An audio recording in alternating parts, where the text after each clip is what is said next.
ដែលឃើញថាខាងគូស្នេហ៍របស់ខ្លួនស្លាប់ហើយក៏បានចុះទៅរកទិញកបិតដល់ពេលចុះមកចៃដន្យអីទទួលមានគេជិះកង់លក់កបិតកាត់នោះក៏ឃើញក៏ទិញកបិតនោះតែម្ដងក៏ចៃដន្យម៉េះបាទដល់ទិញយកមកទិញយកមករួចហើយចាប់ដើមកាត់ក្បាលហើយសួរថាចុះហេតុអីបានជាពេលហ្នឹងកាត់ក្បាលអត់ឈាមអត់មានឈាមហើយនេះក៏ឆ្លើយថាដោយសារតែពេលនោះខាងស្រីហ្នឹងស្លាប់យូរទៅហើយពេលស្លាប់យូរទៅវាអត់មានឈាមអញ្ចឹងដល់ពេលទៅកាត់ក្នុងបន្ទប់ទឹកចាយកសាកសមហ្នឹងទៅកាត់នៅក្នុងបន្ទប់ទឹកបាទកាត់ហើយជូតអីឲ្យស្អាតអីអត់ខ្លួនហ្នឹងយកតែក្បាលសពហ្នឹងដាក់នៅក្នុងថង់ខ្មៅរួចហើយដាក់ក្នុងកាបូបស្ពាយចុះចេញមកក្រោមបាទហើយសាកសមហ្នឹងយកដាក់នៅក្នុងបន្ទប់ភ្លាអ្នកដទៃបាទនេះដែលជាចម្លើយសារភាពហើយមូលហេតុដែលនាំឲ្យបរិះនេះចិត្តឆៅបែបនេះដោយសារតែពីរអ្នកហ្នឹងបានស្រឡាញ់គ្នាយូរហើយរហូតដល់ជួបជាមួយគ្នាថែមទៀតប៉ុន្តែពេលនោះក៏បានភ្ជាប់ពាក្យថានឹងចូលរៀបអាពាហ៍ពិពាហ៍នៅពេលខាងមុខហ្នឹងហើយខាងនោះក៏អត់ដឹងថាខាងនេះនៅតើមានប្រពន្ធដែរប៉ុន្តែក្រោយមកនៅពេលដែលចិត្តដល់ថ្ងៃការទៅធ្វើសម្បត្តិអាពាហ៍ពិពាហ៍ចាអាពាហ៍ពិពាហ៍រួចហើយដើម្បីឲ្យមេឃុំមេភូមិបញ្ជាក់ថាយើងពិតជាបានលែងលះប្រពន្ធពិតជានៅលីមែនប៉ុន្តែពេលនោះមេភូមិមេឃុំប្រាប់ថាឲ្យធ្វើរបៀបសម្បត្តិអាពាហ៍ពិពាហ៍មិនបើខ្លួនឯងនៅយកនៅមានប្រពន្ធនៅឡើយហ្នឹងគេអត់ធ្វើឲ្យទេអត់ធ្វើឲ្យទេដោយសារតែការបដិសេធរបស់ខាងមេភូមិមេឃុំមិនធ្វើលិខិតអាពាហ៍ពិពាហ៍ឲ្យបញ្ជាក់ហ្នឹងហើយបានជាធ្វើឲ្យភាគីខាងប្រុសនេះចាប់ដើមមួម៉ៅព្រោះលេងបានទៅរៀបការហើយបាទមួម៉ៅក៏មានគំនិតថាតោះយើងដោយសារតែយើងស្រឡាញ់គ្នាពេកអញ្ចឹងឥឡូវយើងមិនអាចបែកគ្នាបានតោះយើងទៅសម្លាប់ខ្លួននៅក្នុងផ្ទះសំណាក់តែម្ដងទៅបាទប៉ុន្តែចំណុចដែលសមត្ថកិច្ចគាត់ធ្វើកសលវិច័យសមត្ថកិច្ចគាត់ធ្វើកសលវិច័យនេះរូបនាងកាលនៅរស់បាទស្អាតធ្វើការនៅខាងភូមិវប្បធម៌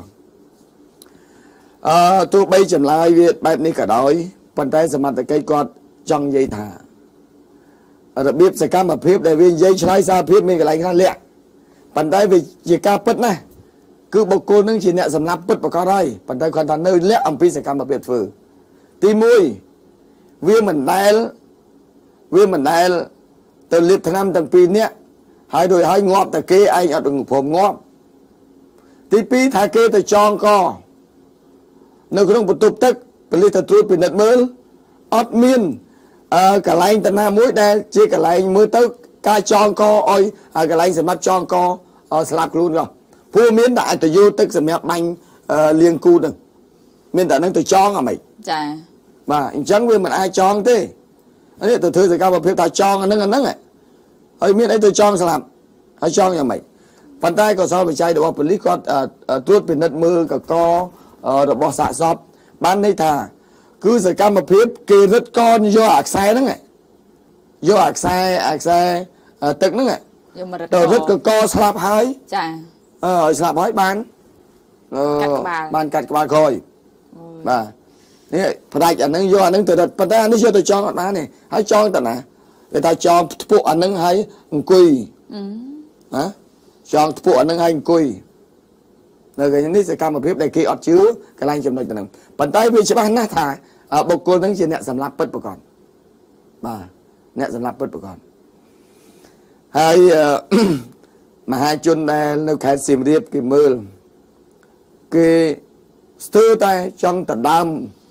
ពីដៃសមត្ថកិច្ចទៅបហាជីវិតដើម្បីជាការតបស្នងសងគុណវាសមនឹងស្លាប់ដូចគ្នាពោះអានេះស្លាប់សម្លាប់គេសាហាវ